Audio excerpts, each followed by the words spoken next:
Warning, this podcast has stories of real-life events and true crime that happens every day. These stories may contain adult language and graphic or disturbing details not suitable for everyone. Listener discretion is advised. 132 in Bush, I've got him at gunpoint. Check the left phone, we're going to pull that direction on this side. They're pulling them out. 911, advise ready for campus. Gun!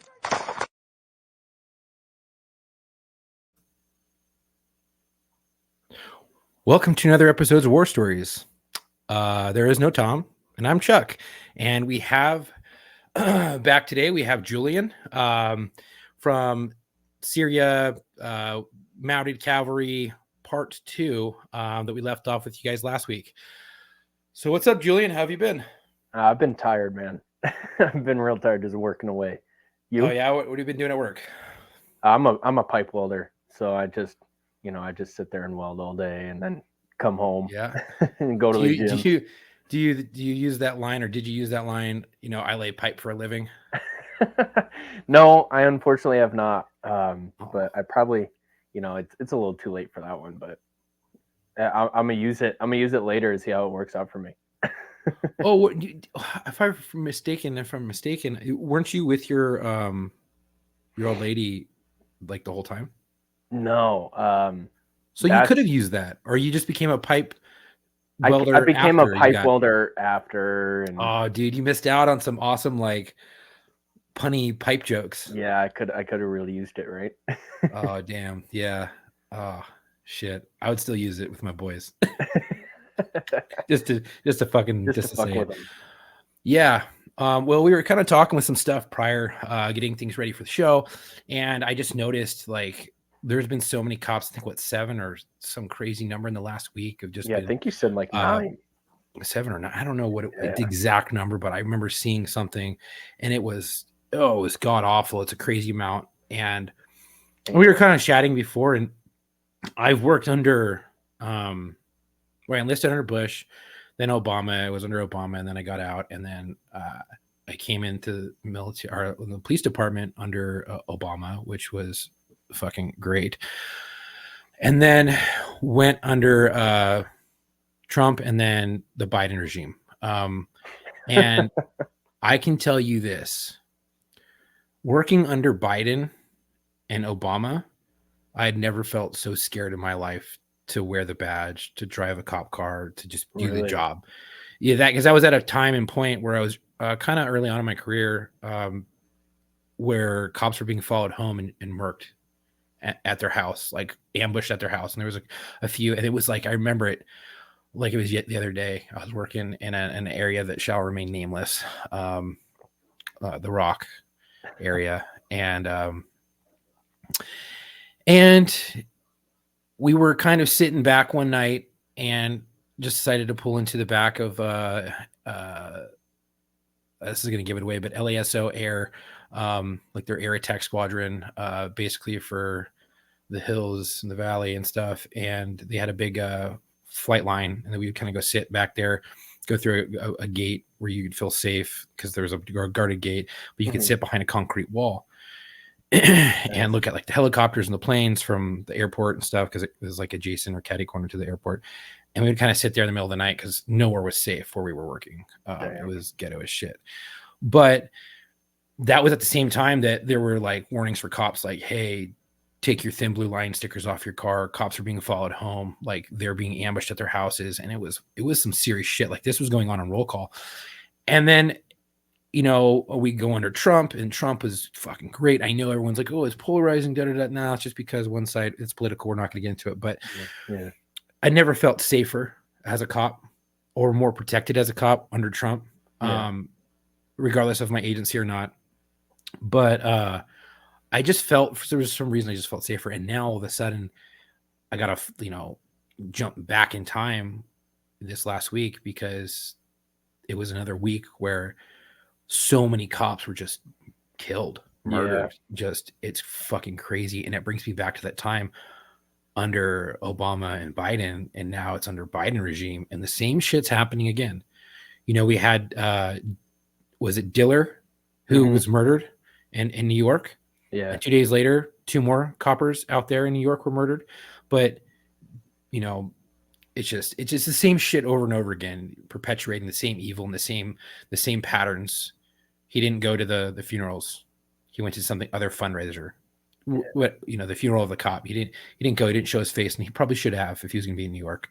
It's a massive turnout. Like, it was one of the biggest funeral processions.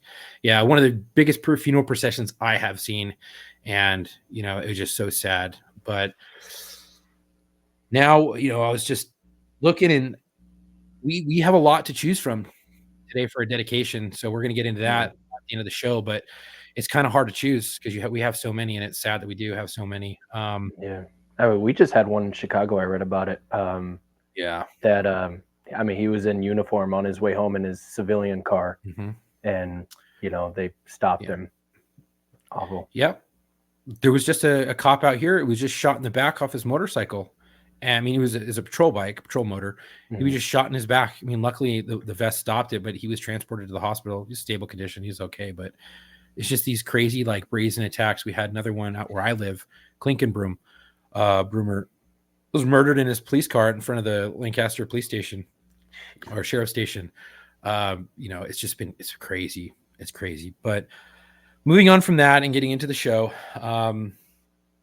you're part of Mounted and all that stuff. And, you know, you're the Mounted Cavalry, Cav, as they would say.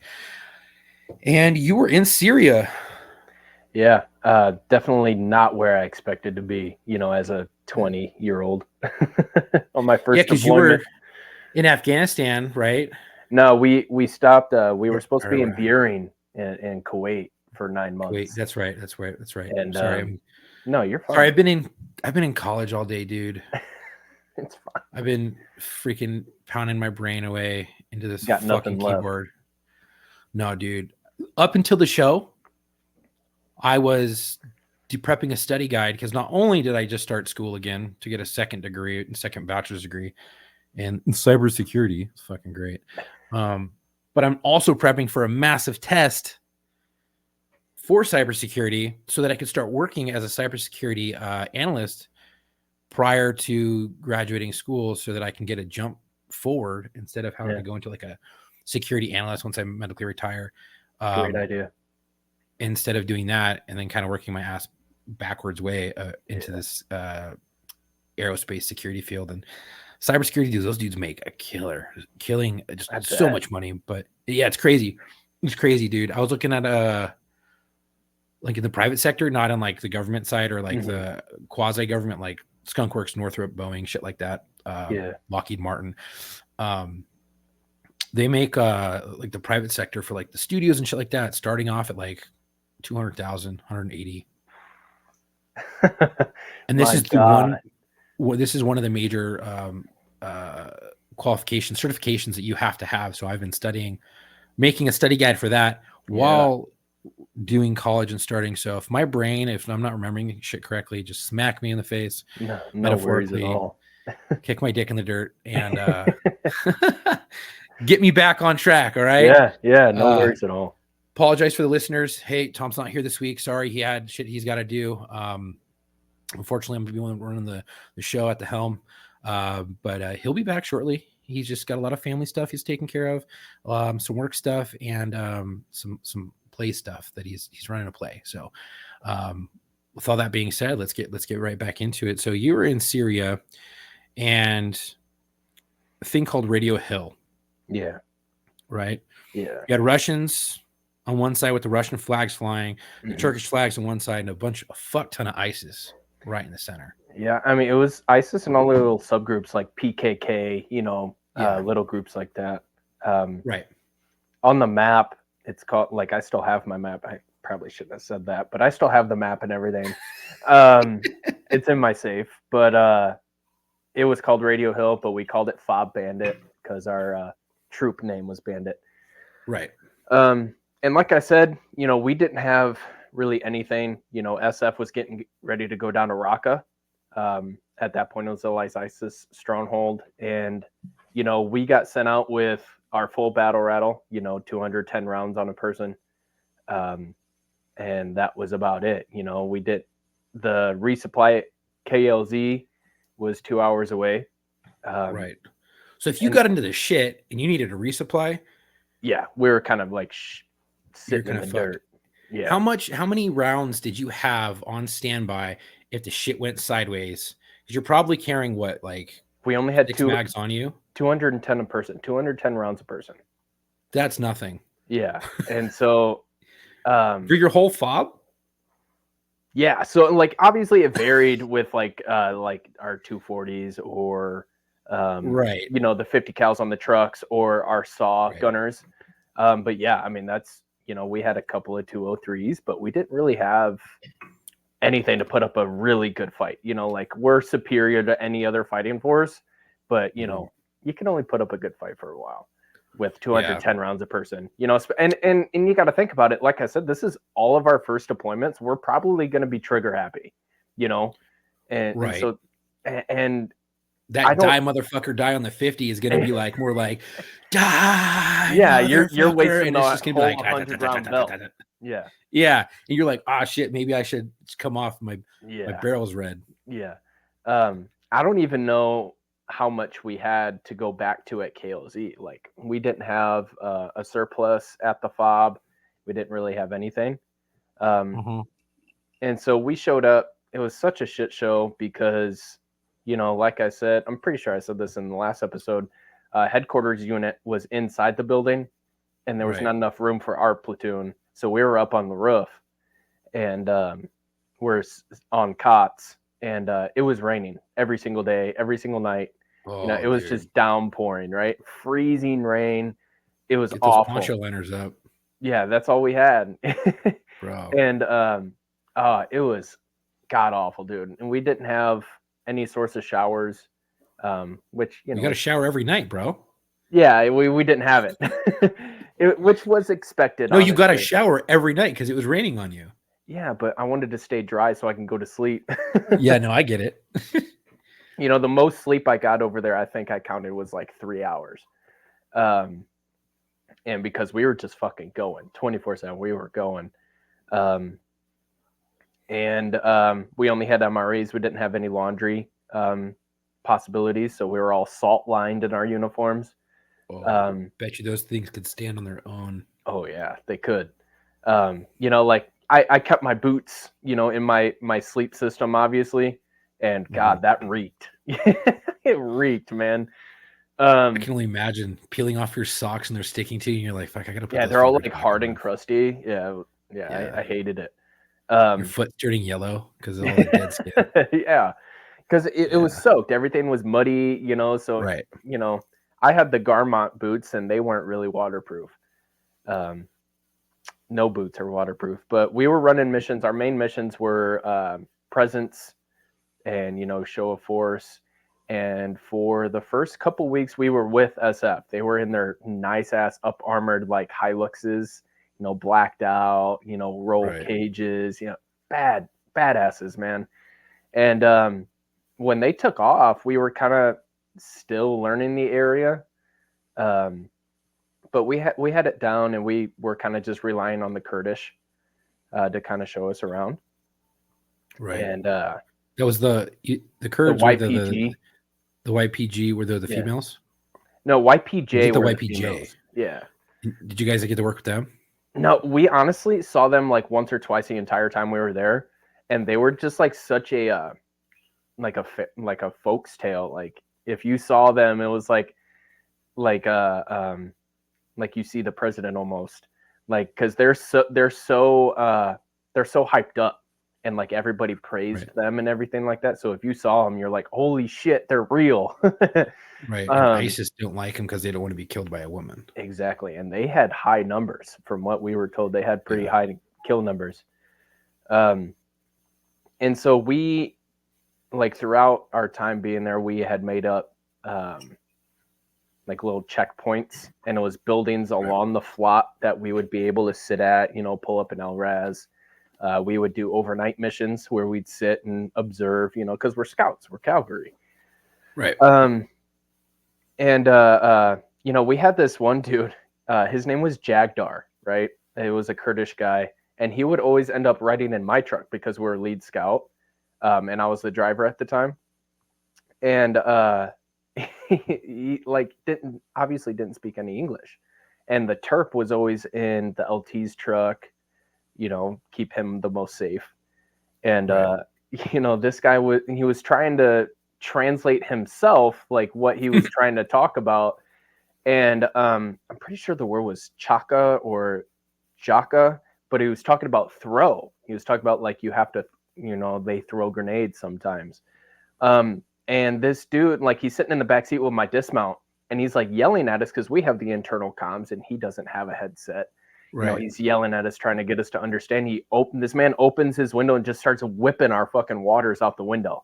And he's like trying to tell us, chaka or whatever he's saying. He's just whipping our waters out the window. And Sarhillian fucking lost his mind, because we have to go 2 hours back to KLZ to get more water. And this dude's just launching them as we're going down the road. And I don't know. That was a weird part of it. And then what was he trying to like let you guys know?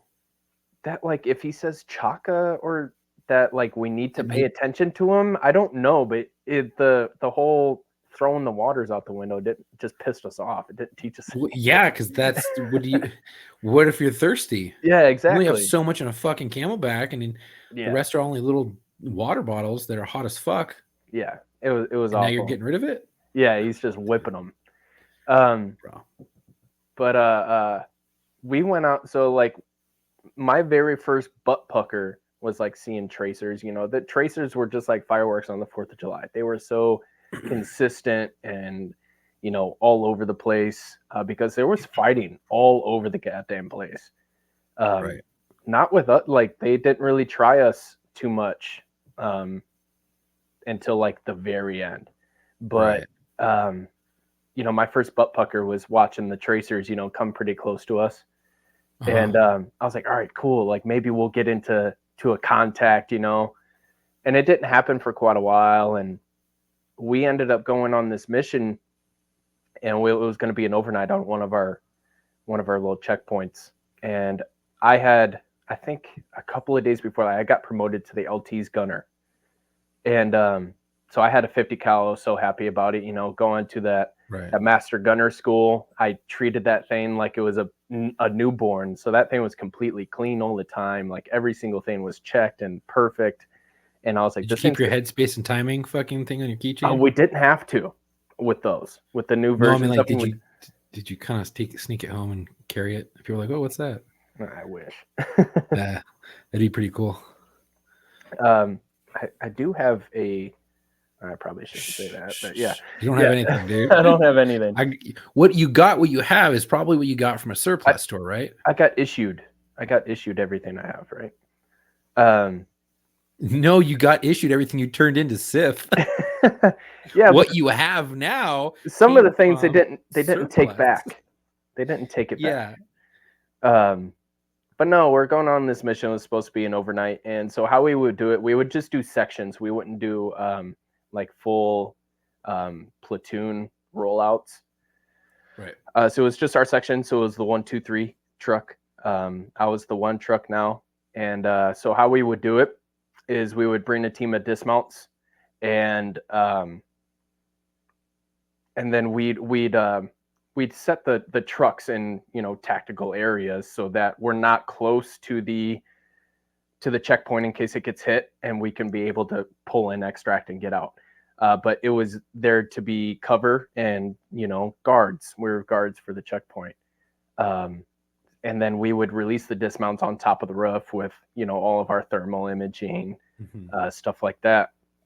And we were sitting there, and I was facing north by northeast, and just traversing, looking through my nods, and we were all talking shit over the radio. There wasn't really good like radio silence. Like we were always talking shit or telling stories. And you should have crypto loaded in your shit, so no. Oh yeah, we did. But like if anything went down, like it would have taken like a little longer since we were talking so much to like break all the communication. Yeah. Did you guys yell break if something was like really fucking important? Yeah. But that goes back to like me saying in the last episode, we got complacent. We got really complacent because nothing was happening. Yeah. It happens, bro, dude. Yeah, It happens in law enforcement. It happens in every fucking facet of everything, and that's why they say complacency kills.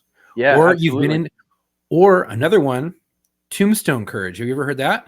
I haven't actually. So it's when you get into so much shit Hmm. and you're just like fucking almost complacent, but you have tombstone courage where you're just like nothing fucking happened. Nothing's going to happen. I'm fucking Oh man, like yeah. Teflon. Everything I'm rolls off me. Nothing sticks. I'm guilty of And that. yeah, you get fucking tombstone courage. And you're just like fucking big dicking it up there. And next thing you know, you're getting fucking popped or Yeah. hurt. Yeah, know what I mean? I've always said that, like, if Syria didn't kill me, this won't, you know. And Yeah. yeah.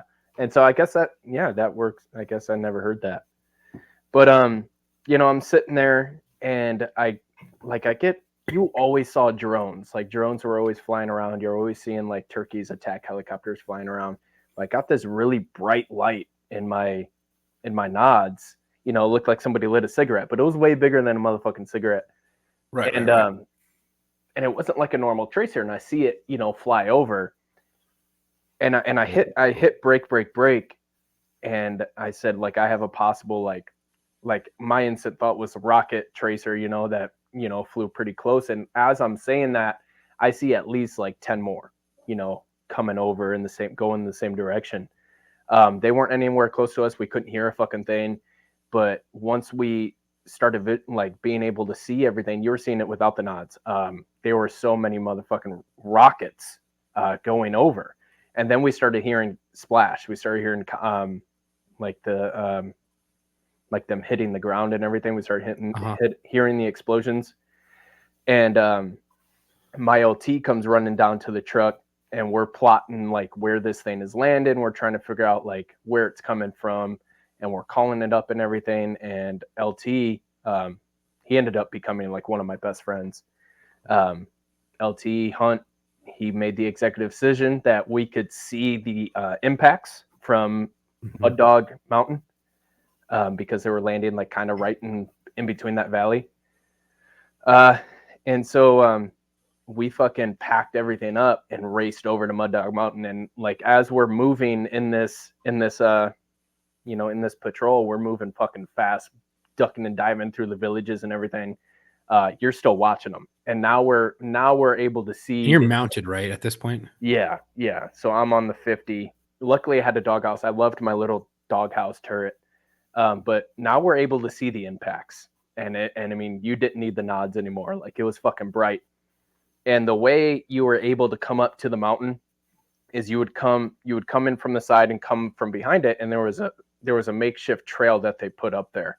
Right. So you can get all the way and still be concealed. You're not like silhouetting yourself. And our plan was we get up there, we fucking dump the dismounts, we keep our trucks concealed, and we start figuring out who this is impacting, where this is coming from. And by the time we get up there, I mean, you're hearing these rounds hit, like it was loud as fuck. And my butt was puckering for sure. And then we had even bigger rounds coming in from somewhere else. We couldn't tell where they were coming from, but they were big. And it started like, we got our OP set up and everything like that. I'm still in the truck. So at this point, I have the 3 truck in front of me. He's faced at the 12. I'm the middle truck being the 1. I'm faced at the 9. And then I have 2 truck and 3 truck behind me. I have the 3 truck facing the 3. And so I'm facing over the mountain, and I'm watching everything light up, everything impact. I'm hearing it. I'm feeling it. And, there's always that, like, I wonder if like any of these are going to get close to us, but it doesn't seem like it. Like, it doesn't seem like anything's going to really get close enough to us, because they don't even know we're there at this point. We're rolling dark, Right. No lights, nothing. Right. And just using nods, or are we using white hot or black hot or white hot? Is it white hot? It's okay. Yeah. Have you ever used the white hot or black hot or whatever the fuck that in shit the is? In the Bradley, that's how the driver sees at night. Yeah, they use the white hot. Yeah. So we That had that stuff's in our awesome. tracks. It's fuck that. It's horrible, dude. There's zero depth perception, bro. That's in training. We in almost it. rolled our shit, dude. Yeah, when we had to go NTC, I was a driver in NTC, and I almost rolled our shit a couple of times because you can't see a fuck there. I'd pop my hatch. It's scary. I'd pop my hatch and be able to look out with the nods sometimes. But So that's good. You guys are using fucking nods instead of that white hot bullshit. That sucks. Yeah. Like our platoon sergeant he was in Desert Storm, and he was the most knowledge, like, proficient motherfucker. So I felt really safe with him. I loved that dude. I still love him today. But things started to slow down a little bit with the impacts, but the big ones were still coming in and impacting around the same area, and then kind of impacting where the rockets were coming in from.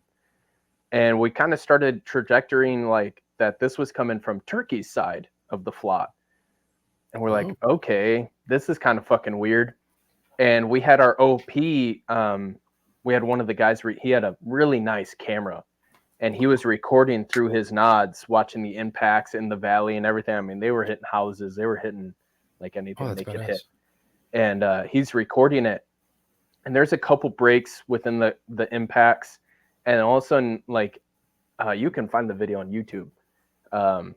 All of a sudden, like, you can hear this round come in, and it hits. It had to be 50 meters away from our OP. That thing hits, you have an impact. And at the time, we thought, like, that thing just hit and barely exploded, you know, and the OP starts breaking down instantly. But me in the truck, what I saw is, you know, I saw a flash and my truck riddled with rocks, and I kind of like fell back into the turret a little bit, because what I was doing at that point was I was relaying from the OP, being in the one truck, I was relaying from the OP going down the FBCB2, typing to our CP, typing all the information I was getting from the OP. So I'm bopping back and forth, you know, trying to relay information. And I was on my way down to go type a message, and that's when the flash hit. It lit up like daylight, and the rocks started hitting. I was like, "Holy fuck! My lead truck just got hit." You know, like I was terrified that my lead truck had just gotten hit. And I stood up and I looked over through my doghouse, and they were still there. And I called over to him. And as soon as I called over to him, he said, "What the fuck was that?" I was like, "All right, that idiot's fine."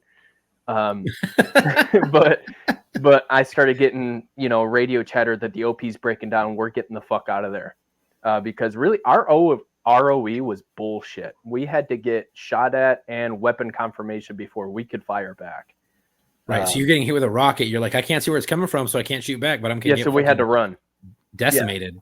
Yeah. So not even covering fire, like leaping Overwatch, bounding Overwatch. We had to know where it was coming from. Covering fire. Had to know where it's coming from. We couldn't do shit. Damn, yeah, so that was very unsettling, you know, not like if we didn't know where it was coming from, or we couldn't confirm a weapon, like we could just be getting riddled, and we can't do anything but turn away. And that pissed us off a lot. But anyways, you guys couldn't get like any eyes in the sky? No, we didn't really have assets, no. We were left out to dry. Like, completely left out to fucking dry. Wow. Like, we didn't have any JTAC with us. We didn't have any high speed. You know, like, the most we can do was call up our mortars, but I don't think they could even, because we had a little mortar platoon with us, and I don't think they could have reached as far as we went out. Like, there's no way. And so the OP breaks down. They fucking finally get back into the trucks, and hightail it the fuck out of there. Nobody's saying a goddamn word. Like, we're hightailing it out of there. We get back to the fob, which was, I don't know, it felt like 20 hours, but it was only like 20 minutes maybe. You know, and like everybody's like eyes in the sky, like make sure you see fucking everything, make sure we're not getting followed. And that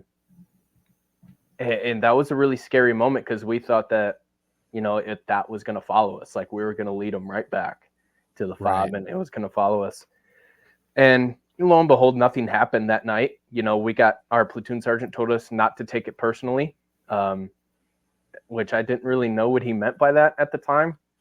Like, don't take running with, like, tucking your tail between your legs and then running away, like, personal.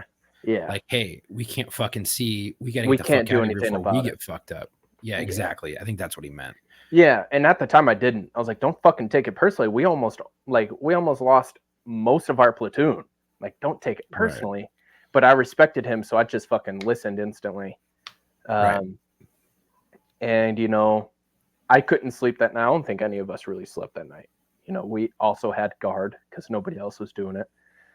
And so we get word in the middle of the night that the following morning at daybreak, we're going to go over there to impact. You know, we're going to go get a fucking BDA. We're going to bring, there was EOD at KLZ. We're going to call EOD out. We're going to go bring them with us, get a BDA, figure out what the fuck happened. And before we can even do that, the Kurdish roll up to our gate early ass in the morning. They roll up to our gate and say, hey, you know, during that attack last night, there was a round that like had missed and went into the town that was behind the mountain. So y'all need to come deal with this, you know, come look at it and deal with it. And we're like, oh, fuck. Okay. So it was kind of following us, you know. And so we go up there to the mountain and everything. And, you know, they had continued to hit the mountain after we had left. And like you can just tell, I mean, the Kurdish had a bulldozer up there. That thing was pretty fucked up. And there was just impacts. Were the impacts right where you guys were? Pretty fucking close, yeah. Yeah. So if you guys would have stayed, it would have been a safe bet that people would have got pretty fucking hurt. Oh, absolutely. Like that's good call on your fucking special lead. Yeah. So we go up there, and the Kurdish, they are fearless people, man. Like, I respect the hell out of these people. Like, one day they had found a big old like chem round, a mortar chem round, and they picked it up off the ground, put it in their lap, and they hopped on a moped and they brought it over to us, said, we got to explode it. And we're like, what whoa, the fuck? dude, like, you can't be like running around with this thing. They were fearless. Dude, drive that shit out there. Wait. Yeah, I have a video of the guy like pulling past my truck, just holding this big old chem round, like it was as big as his torso, and then they're just rolling around with it. Huh?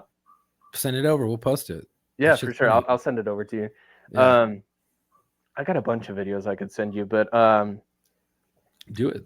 You know, we went over there to find impact, and what we got from the EOD guys, because the Kurdish had brought this round over to us, and the round they brought to us was a 155 artillery round.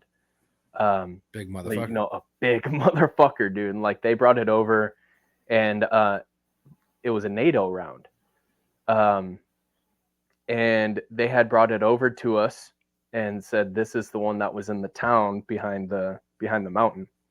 And the EOD guys got pissed because the fuse hadn't decompressed all the way, and it was a live 155 round that they're just looking around. They brought it to our platoon. Like, our whole platoon went out there at that point, and they just brought it over to us, and we're all just standing, like, our trucks are right there, everybody's right there. Like, they could have fucked up a lot of us. But what we got from the EOD guys is that's the round that we saw the impact on, because if that round would have exploded where it was, most of our OP would have gotten hit with at least shrapnel, and our trucks would have gotten hit with shrapnel, and, you know, could have taken out our trucks. You guys would have been pretty fucked up. So that was like an act of God saving a lot of your guys' lives, because that thing would have exploded right next to you. It would have been a lot more than just a little bit of rocks splashing your trucks. And it gets better. That, you know, this round apparently came in on just the right trajectory that it fused. It sheared the fuse off, and so it like, when it hit, it sheared it off, and it skipped. Wow. So the impact we saw and felt and everything was it hitting the ground but skipping, and it had skipped in between my truck and the lead truck, and went into the town behind the mountain. You know, I have the video of them EOD disposing of that round, but I mean, that was only a couple weeks in, and at that point we're like, holy fuck, we got complacent, because, you know, our platoon motto is like, you get complacent, people start fucking dying. And that was, oh fuck moment. Like, we need to get our shit together. And I still to this day don't know how the fuck that happened. I'm so internally grateful. that it happened that way because nobody died. Well, absolutely. But holy fuck, man. And to figure out it was a NATO round, and Turkey knew we were there. Yeah. So like, was it Turkey just being fucking assholes, hoping they get one? And Who knows, dude? You never. Who You the fuck dark. You knows? can't see. yeah, you can't fucking see. And Can't especially see. since we were rolling black, they could have been like, oh, we didn't see them. We had big American flags flying. You had to have seen us. Right. Yeah, being a 20-year-old, finally getting what I wanted to getting into that combat. And then that happening, I was like, all right, like keep it coming, so we can retaliate. Right. Because you also have it in the back of your mind. All right, we got complacent, but if we don't get our feet wet soon, we might get complacent again. Exactly.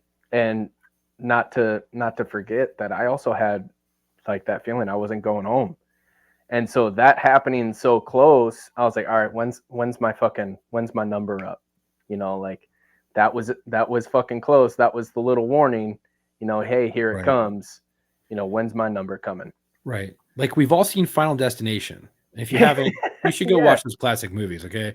There's And I'm about young, 20 so of they're them. classics. Yeah. Yeah, they're fucking crazy, but you always see it, and I always tell my wife when we're joking, I'm like, hey, you don't walk on that, dude. That's Final Destination shit. You always have a close call, and you're like, how many close calls am I gonna get? Yeah. Before one gets on the money. At one point, when's it gonna be it? And that wasn't the only time they fucking artilleried that mountain. At one point, like we knew they were showing us a sign because they did it in broad daylight. And you could see the mountain from our fob, and we were sitting up on the roof just watching the impacts hit this mountain. They're like, "Come back, go ahead and come back." And so we took that we took personally.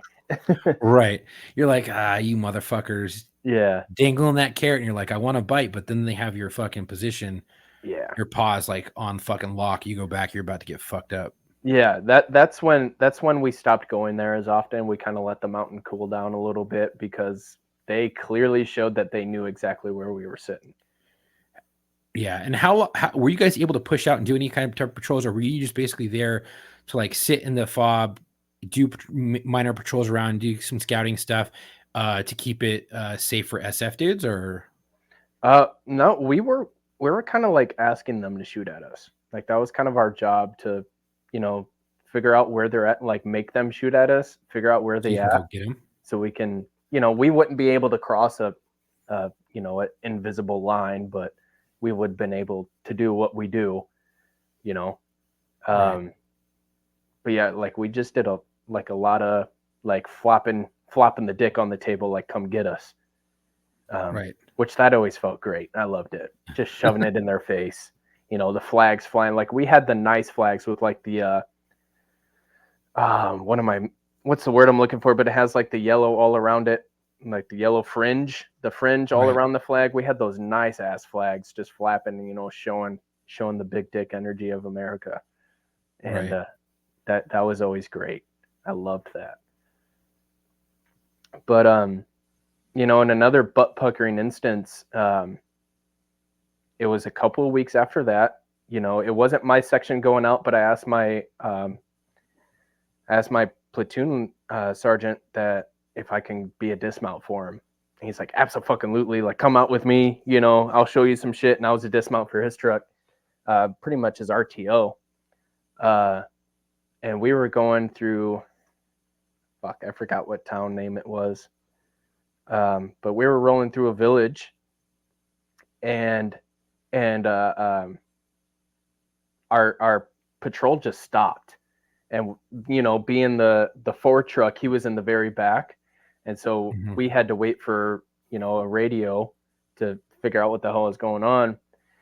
And so my platoon sergeant and I and the terp that was sitting next to me, we had to get out and walk up front because there was a bunch of civilians stopping our patrol and like being frantic and crying and shit, which everybody's told you don't stop in the middle of the open when civilians like stop you, because you don't know if they all dress the same. There's not uniforms. No, there's no uniforms, and so get in a choke point where they create one and you're just fucked, and now your whole unit's a sitting duck. Yeah, now you're pretty much done in. They Yeah. take out that rear truck. You only got one direction to go, and that's towards the enemy. Right. And so, and we were like, let's take it back to the ROE. We were never able to roll hot. Like, we were never red. We never had one in the chamber on anything. What? So, yeah, we weren't able to roll red. So that's another fucking, like, cops, we could call it condition 1, fucking one in the chamber, but you're in a hot zone, going outside of the wire, I guess, and you have to roll with just a magazine. Just the magazine in. Yep. And you can't fucking chamber around. Nope, you cannot. You can't chamber around like That's with what the fucking safety's for. Right. Fuck? Right. Come on, man. You pay all this money, this thousands, billions, millions, trillions of dollars, whatever the fuck the amount is, to train these troops, U.S. troops, yet you won't let them give them the responsibility of just keep your finger straight off the trigger until you're ready to fire. What? Keep It's trigger integrity. Like, yeah, like, come on, like, keep it off the fucking trigger and don't get trigger happy. Like, you've trained us for this for years at this point. That's fucking ridiculous. It was fucking ridiculous. That's like asking cops to go out and be like, hey guys, you're gonna go out, but you can't have one in the chamber, because we always carry one in the chamber, and then we top off our mag and put it back in. So 17 plus 1 in a Glock 17, or you're in a fucking 40, 15 plus 1, or a fucking 45, and so like 9 plus 1 or some shit. You roll with one in the fucking chamber, because if shit goes down, you don't need to be, you don't want to have to, you don't want to be fucking around. Fucking chamber around. You just want to be able to get up on target, right? Like, that's fucking great, dude. That blows my mind. Yeah, even with the turrets, we couldn't have one chambered. So that 50 is a bitch too. Yeah, so with the 50, I had the belt in there, and I had the tooth engaged. But okay, so you just have to pop it one more time. Yeah, I would have to fucking rack it back and be able to ride. But that bothered the piss out of me, dude. I hated it. Fucking hated it. Oh, for sure. I felt like we all felt like children. Like you're naked out there, dude. Yeah. And anyways, we're walking up to this fucking lady, like, screaming, crying, being fucking dramatic. And our terp is saying that, people, like, she's saying that people came in and took over her house and released all of her sheep and goats and stuff like that, and it wasn't us, and so and it wasn't the Kurds, because the Kurds are with us. So we're like, oh, okay, now we have to go. We might have to get into contact here. And so where this road was, we had the road here, and it's off to our 3 o'clock it was a bunch of olive groves in Syria. And honestly, like, Syria was kind of pretty. It was, in the non-war torn areas, it was kind of pretty. And so we had a bunch of olive groves off to our 3 o'clock, and then farther off to our 3 o'clock was where this house was. Like, it was through the groves up a hill, and where this house was. And there was not really a way to get to it on our vehicles. And so the platoon sergeant looks at me and he says, grab 2 more dismounts, we're going. I was like, oh shit. I was like, all right, fuck it, fine, let's go. And I'd still, like, if I was still with him today, trust my life with that man. Right. And so we're rolling, and we're kind of like in a wedge. So are you guys getting ready to go do like a civil affairs thing, take a stack full of money and go start, paying people off to get info? No, we were. I think at that point we're doing a presence, and then we're going to stop at a checkpoint for a couple of hours, and then turn around. But at this point, it had turned into, we're going to go clear that house and eliminate whoever just fucking did this. But still, nothing in the chamber until my platoon sergeant, I was right next to him, and he turns at me and he goes, Hamill, go red. And, like, I got hard. I was instant, just hard. I was like, Roger, and I racked it back. I obviously was still unsafe. I was still unsafe. But everybody went red. But it kind of threw the trucks off, because we went into the olive grove and they couldn't see us. They didn't know where we were going. And so they're trying to get into radio contact with us, and they're like fucking whipping around trying to find us and shit like that. And we're just rolling. Like we don't give a fuck at this point. And my mind's racing at this point. I'm like, I'm rolling in with my platoon sergeant, a terp, like these two older people, these two older civilians, and a couple more dismounts. And we're about to go clear this building. We have no idea what it looks like. We have no idea how many, insurgents are in there. We have no idea like what we're walking up against. And I'm just going back to like clearing houses, training and stuff like that. I'm like, all right, if I'm the first man, I gotta break and probably get shot, but it's fine, like we'll keep going. The first man always gets hit, right? But I wanted to be first. I'd rather it be me than anybody else. And we're walking up, and it felt like forever. We're walking up to this building. We finally get eyes on it. And so we do the smart thing. We stop and we allow our trucks to come up and be able to be in range to support us if anything goes down. We get eyes on the building. We watch it from like maybe 2 minutes, but they started yelling at us that we're taking too long. And that was a really uneasy feeling. Like, why are they trying to rush us so badly to get into there? And we roll up there, and we kind of like really calmly walked up. And then the two people went inside, and there's goats, there's sheep all over the fucking place being loud as fuck. We're like, what the fuck, man? And you walk up to this building, you've got like a little shack over here, a little barn over here. And so like you're looking everywhere. You're like, there's so many bad points here. Like there's no good point of views around. Right.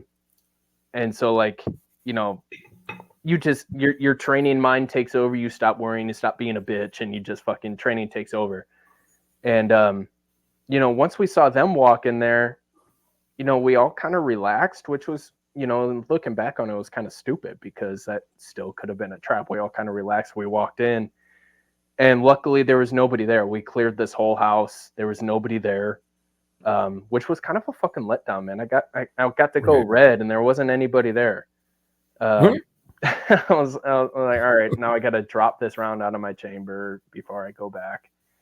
But that we made that one of our checkpoints because we never found who did it. But we were always kind of like, we would always roll up quietly to that checkpoint, to only at night, to hope that like they would come up and like try to take that checkpoint or try to do whatever that they were doing in the initial, situation again, so we could take them out. And, and it never fucking happened.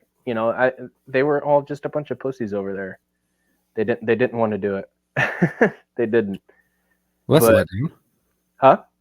That's a letdown, right? Yeah. Oh my God, it was such a letdown.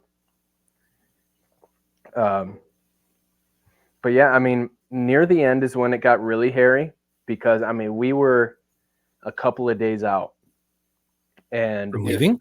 Of leaving, yeah, a couple of days out. So that's when all the shit. That's when all the shit took off, right? Because we have to go do gunnery. That's more important than keeping a mission ready platoon. Where they've been, and I have words about that, but like when we're out here in country.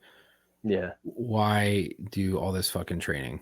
Yeah, like why are you going to send a troop behind us to like take over and everything that hasn't been in the situation for this long, and you have to do the layover, you have to show them everything and everything like that, only for them to be there for like a month and a half, 2 months?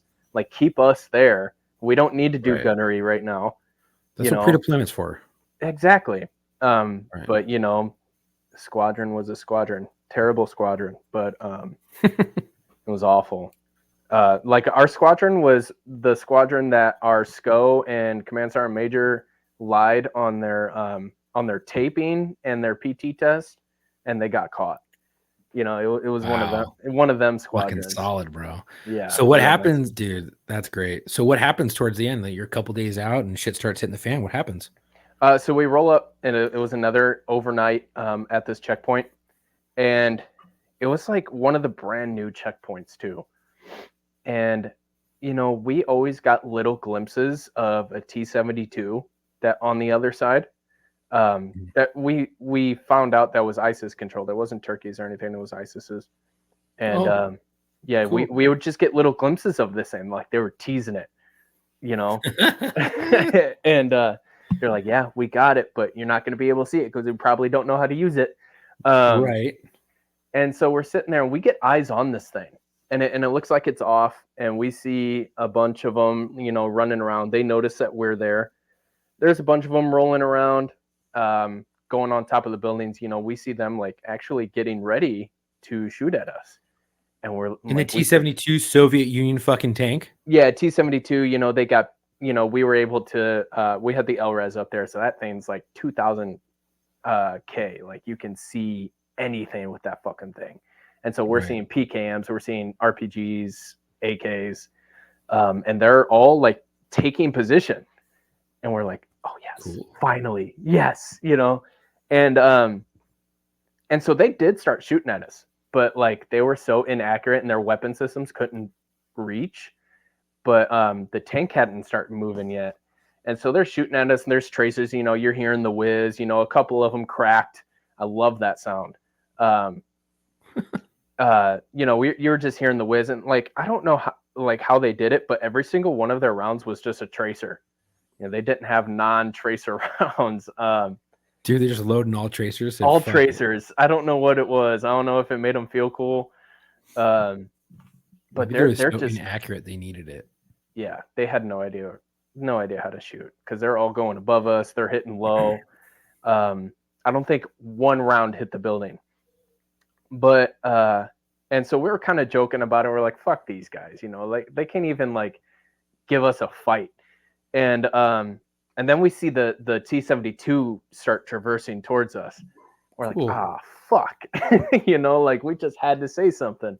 We're like, they're not gonna actually shoot it. They're not doing it. And this thing fucking shoots at us.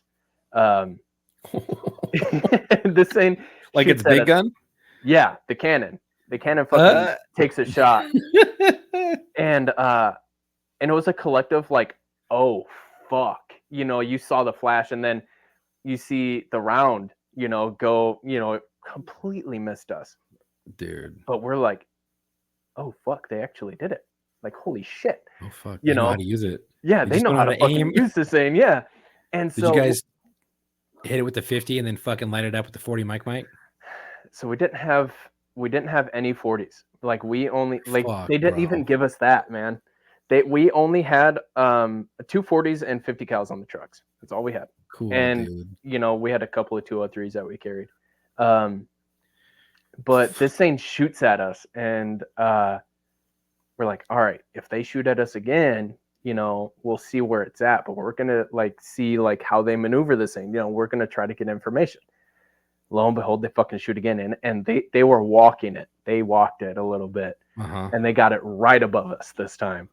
And they just had to bring it down. I mean, it like you see this fucking thing going, we're like, oh fuck.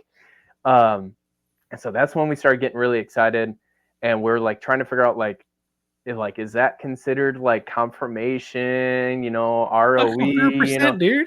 You have a fucking tank shooting at you. Yeah, the new army though, man, you have to ask. You literally have to ask if you can shoot back. It seemed that's how it was foretold to us. Hey, we have one of the biggest guns out here shooting at us. Can we fucking shoot at it? Can we do that? They're walking it on target. Yeah. And so we get the okay and we just start ripping with the 50 and the 240. We're ripping at this thing. But you know, since we got the okay, it was also break down. You know, you can do cover fire, but break down. And so we started returning fire, you know, we were talking with the weapon systems as the OP was breaking down. And I mean, they didn't stop with this T-72. They're like, and they just kept walking this thing on us. And by the time we had gotten everybody back in the trucks, you know, we had gotten pretty low on our belts, and we were hightailing it out of there.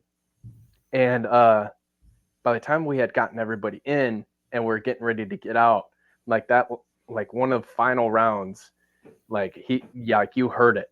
That's a noise I won't forget. You know, that's you heard that shit. And then you know, they kept going as we're pulling away. They just kept going with that fucking tank, and we luckily got the fuck out of there, and everybody got to come home to go do gunnery. But was your 50s hitting it? no, I don't think we actually made contact because like we didn't have the PAS 13s on them. We never threw those on there. And everything was such a, like the flash, from the fire itself, would blind the piss out of you. And so you'd kind of have to like close your eyes and then open and look. And by that time, the rounds were already fucking burnt out. And so we were just shooting in the general direction, hoping something was happening. Right. And we got the fuck out of there. But dude, too bad you guys couldn't call in any air or artillery or anything to just fucking decimate them. The only cool air thing that we had was after I completely passed this after the whole mountain situation where they almost hit us. We had A-10s do show of force. We had A-10s come on. They would come around us, go kind of right on the flat, come low and dump their flares.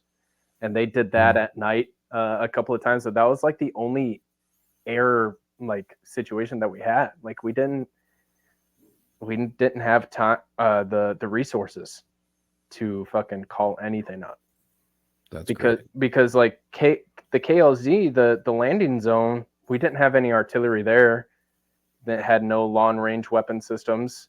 I can't even tell you where the nearest air base was to that, where we could get fucking Apaches or the A-10s or anything, but obviously we could do it, but we didn't have the resources to call it up as far as I know. Damn, that sucks.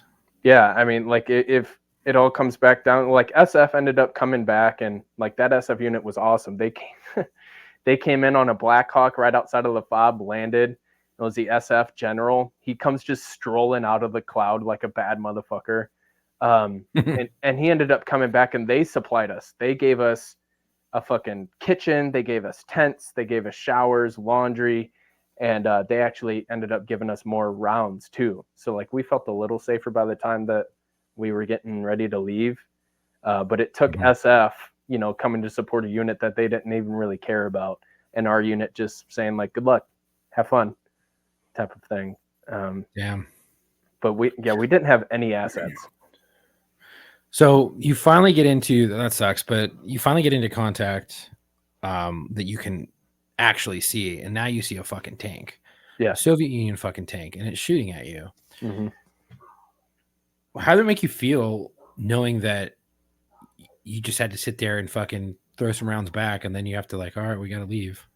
It was demoralizing, dude, because this whole time our mission was show of force, dick on the table. Who's got the bigger dick? That's the whole mission, and we're the big bad America. We're fucking coming in to be everybody's daddy, and then like we have to get confirmation before we can even shoot back at this tank that could just decimate us in fucking 2 minutes. And so it was. What if it would have got on with that first round? You gotta be fucked. Oh my god! If it got on with that first round, taking out the building, our leaders of that section were up there, so that would have left the most senior guy, and that would have been one of us in the turret to be in charge, and then we would have had to get a BDA, see who the fuck is alive up there to be able to extract and call it up and everything. Like it would have been a shit show. And not even be able to, and probably get in trouble for shooting back without getting confirmation first. So it's some bullshit, dude. It was fucking aggravating as hell. Like we went through that whole thing, like worrying. Like I remember there was a mission that I was more worried about my gun going off and getting in trouble for it rather than getting into contact, because like you don't know what can happen. Like if you do something wrong. You're you're in the dirt, you're fucked over. No, I know the feeling, and that's not a feeling you should have when you have guys in theater in country fucking operating. That should not be in the back of their fucking head. Right? You should give them the training and the respect that they deserve to know when to shoot, when not to shoot.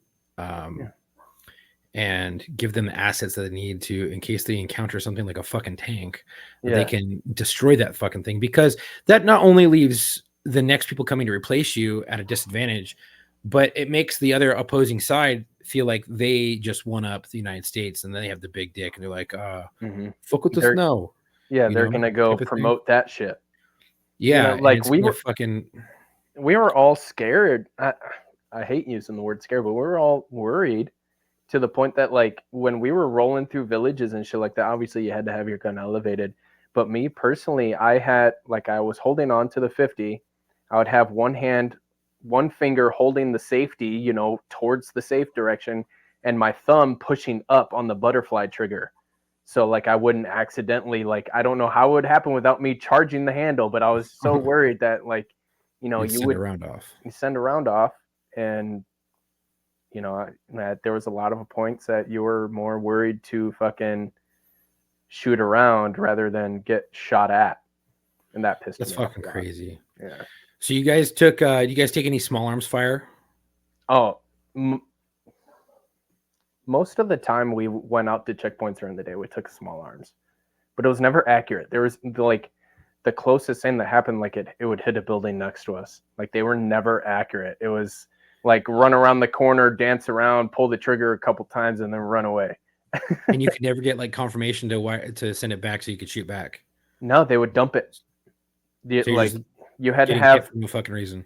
Yeah, you had to have like in this moment confirmation what's going on, to like your lives had to actively be in danger for you to go red and effectively fire back.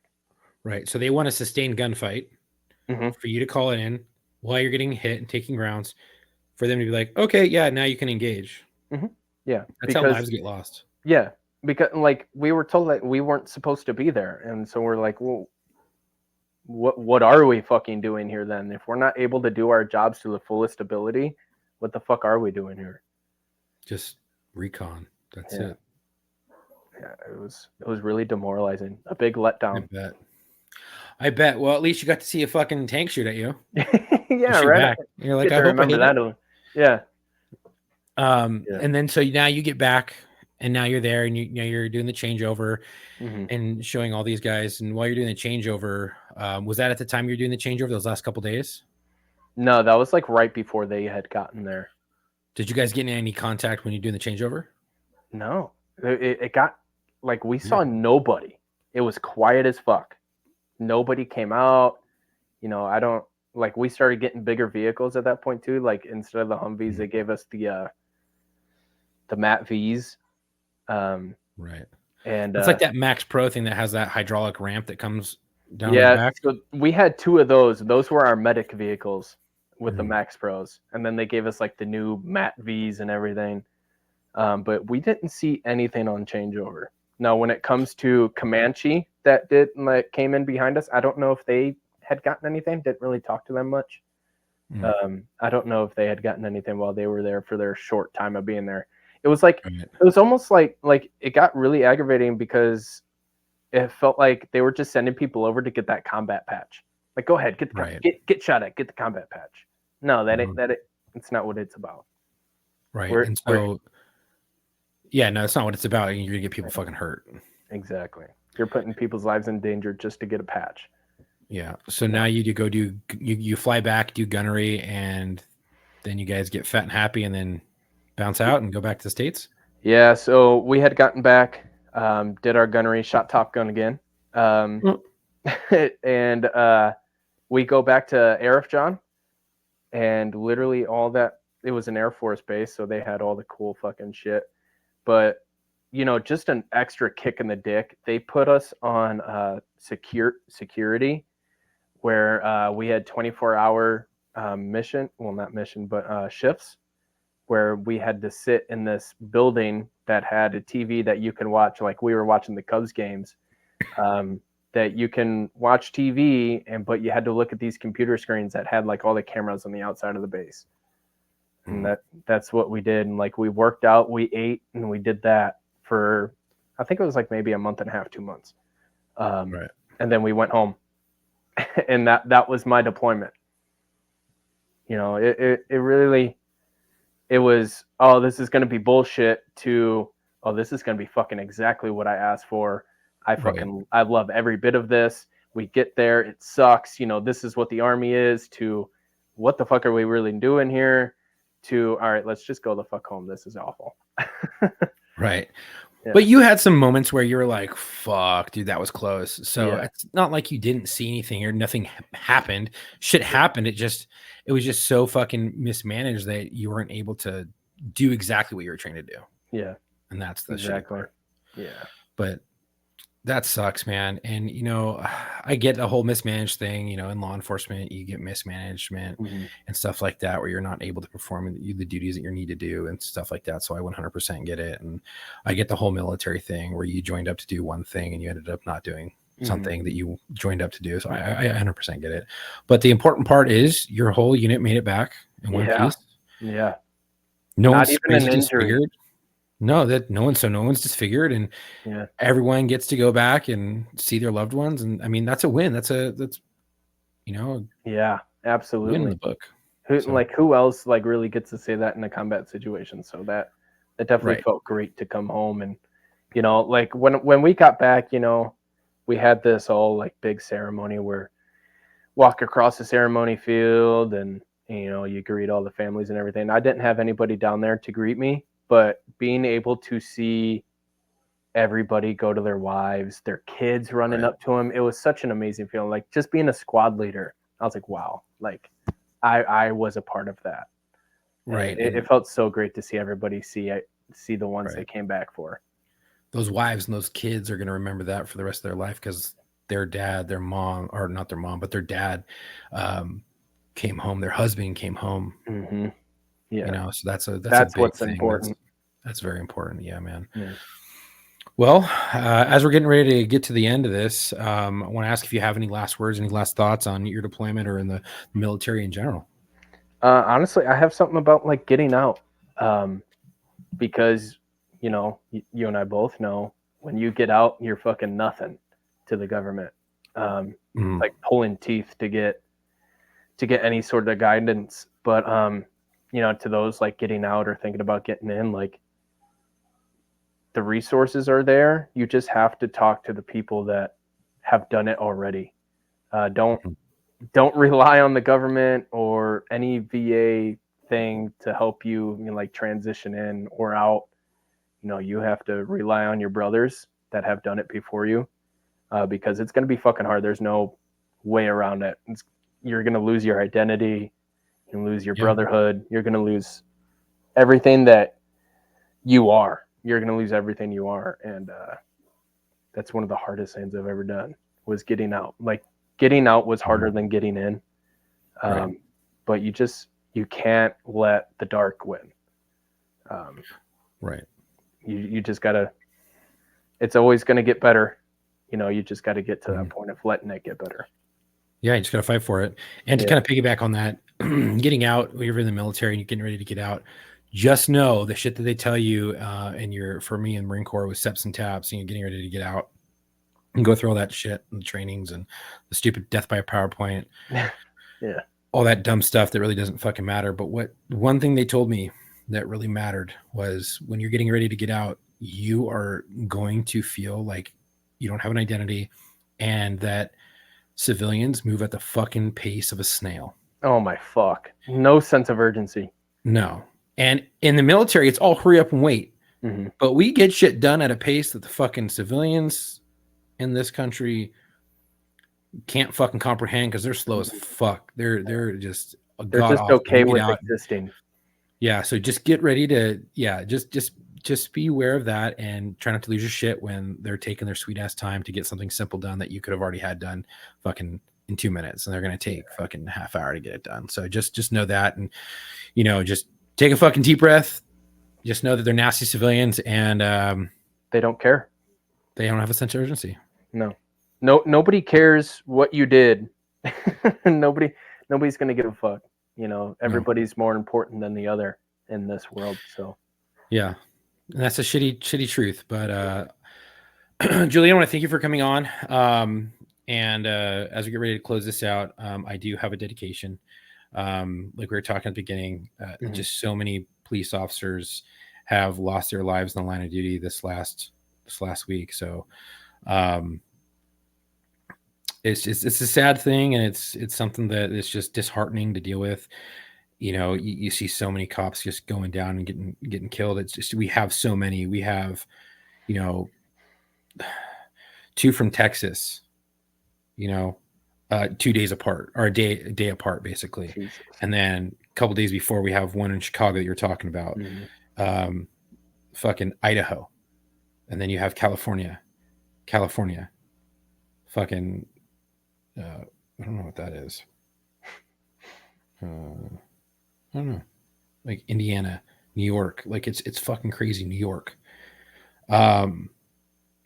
It sucks. It's rough to deal with, but because you're from Chicago,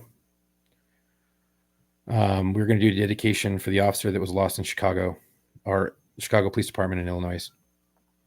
This goes out to Louis M. Huska. If I butchered that, I'm sorry.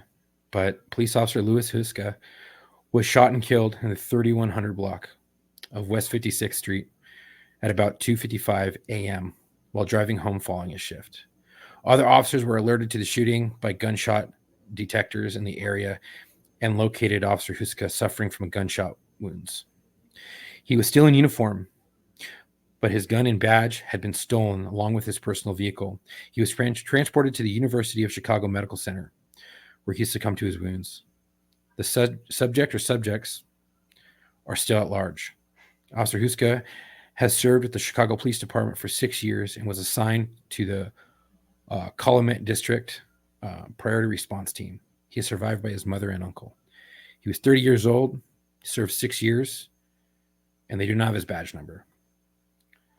Well, rest easy, brother. We have it from here. And to give you guys out there that are cops, if you are driving home and your department has issues with tint on your fucking front windows, because I know a lot of cops, we tint our front windows because we don't want people to see them, because if we ever have to travel within uniform, we don't want people to see that.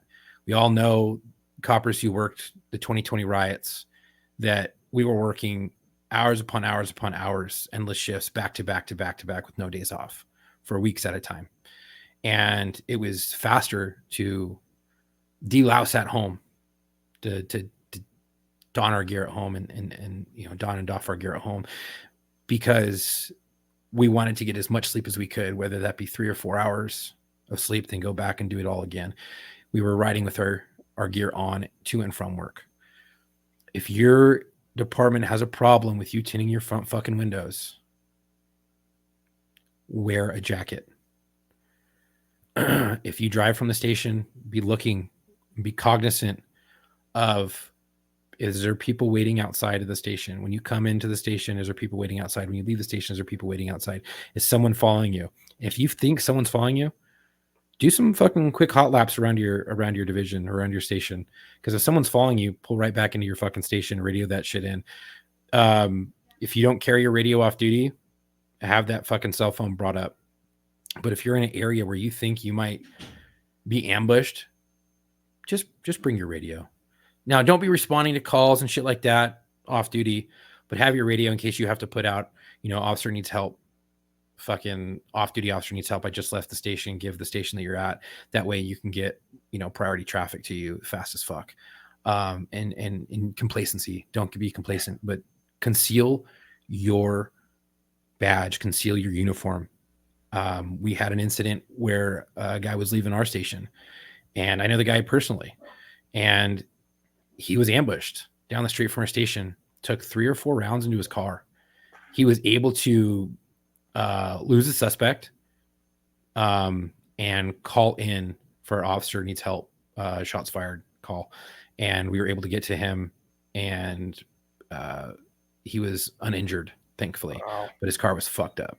And it just goes to show you that people are out there laying in wait, wanting to kill cops. So do everything in your power to protect yourself. I know this is kind of a long dedication, but I just want people to be protected out there and coppers to be protected. And whatever you do, just be protected, and definitely have that strap on you, have your gun on you when you're leaving the station. I work some pretty nasty areas. and I would ride with that thing between my fucking legs. It was tucked under my leg, and if shit was to pop off, I had it ready to rock and roll.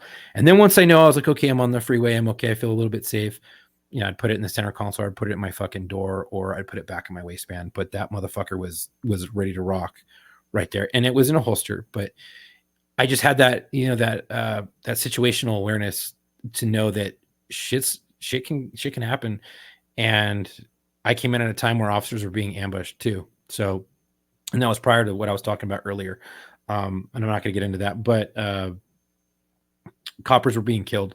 And so we knew, like, and we were working in a city where our station did not have the high ground. Everywhere around us had high ground on top of us. So if we really wanted to be ambushed coming out of the station, we were fucked.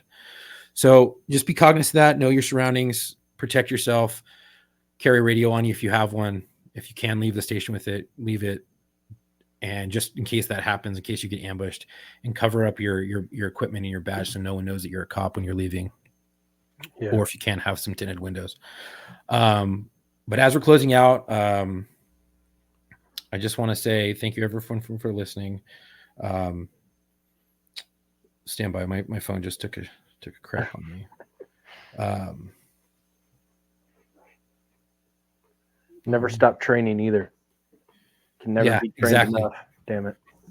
Exactly. And I see so many cops, they get into the fights and use of forces on TV, and they don't know Brazilian jiu-jitsu or any type of jiu-jitsu. And I'm sitting there yelling, like, throw your fucking hooks in. And the suspect's in, like, wiggling out. I'm like, dude, you had them. All you had to do is throw hooks in, and, you know, you're good, you know. But I want to say thank you everyone for listening today. If you like today's podcast and the content we provide, you can rate and review us on Apple Podcasts or Spotify, really whatever podcast platform you listen to us on. We're available on all major podcast streaming platforms as well as on YouTube. Rating and reviewing is how we grow and how this podcast gets in front of more eyes. If you all already follow us on Instagram and Facebook, please follow us on Instagram. Or if you don't, follow us on Instagram at war_stories_official and our Facebook at War Stories Podcast. You can follow our stuff, share our stuff. You can go to the link in the bio on both of those. You can reach our podcast, our website, our YouTube, our emails. For if you have questions, you can go to the mailbag email, which is links in that bio on Instagram and Facebook. And you can go to the booking.warstories, which is at the bottom of the screen if you're watching on YouTube. If you're not, I'll go ahead and give it out. You can support us by going to www.warstoriesofficial.com and grab some gear. Again, that is www.warstoriesofficial.com. Grab some gear. Help support us that way. You can also go to booking.warstories@gmail.com so I can get you booked. We're always looking for veterans, law enforcement, firefighters, medics, but also corrections officers, dispatchers, and nurses. If you have a friend who you think would be a great fit, give them that booking email, get us connected, and I can get them booked as well.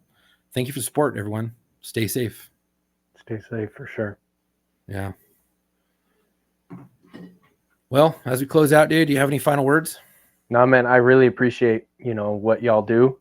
I appreciate having me, get my platoon story out there. I know it wasn't all that fun or interesting, but, it was great to talk about it and talk with y'all. And, it's great. We don't get to talk to many people who are, went to Syria or on the border of Syria and dealing with all that stuff. And it's good to let other people know that are getting ready to join. ROEs are constantly ever changing, and just to hear the craziness about that is just, wow. That's just, your eyes are open. It was a good story, dude. So don't discount yourself. You guys took contact, you guys took fire. You guys got home safe, and who gets to say they were shot at by a fucking T-72 Soviet Union fucking tank? Yeah, right. Yeah, I guess. That's a point. Yeah, but as always, come home with your shield or on it.